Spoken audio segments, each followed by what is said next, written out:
اور ہر وہ دعا، ہر وہ ذکر جس میں رب کی حمد ہو، رب کی ثنا ہو، رب کی وحدانیت کا بیان ہو، اس کی تاثیر کے کیا کہنے۔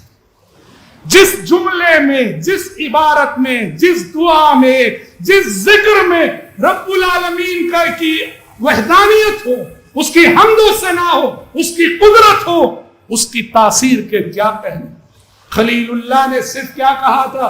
حسبی اللہ کہا تھا۔ خلیل اللہ نے صرف حسبی اللہ کہا تھا، اور اس حسبی اللہ کا نتیجہ کیا ہوا؟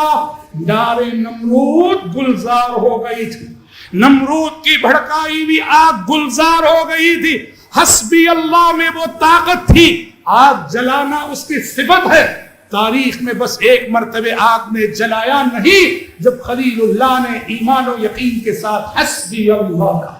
مرسی ایجوکیشن سسٹم آپ کے لیے، آپ کے اہل خانہ کے لیے، لڑکیوں کے لیے، بزرگ خواتین کے لیے، معصوم بچوں کے لیے بہترین عالمی سطح کا تعلیمی نظام لا رہا ہے۔ عقیدہ، دین، فقہ، تجوید، ایسے اسلام کی بنیادی بہترین تعلیمات سکھائے جائیں گے۔ لہٰذا آپ اپنے بچوں کو، گھر کی خواتین کو ضرور اس پروگرام میں شریک کروائیں۔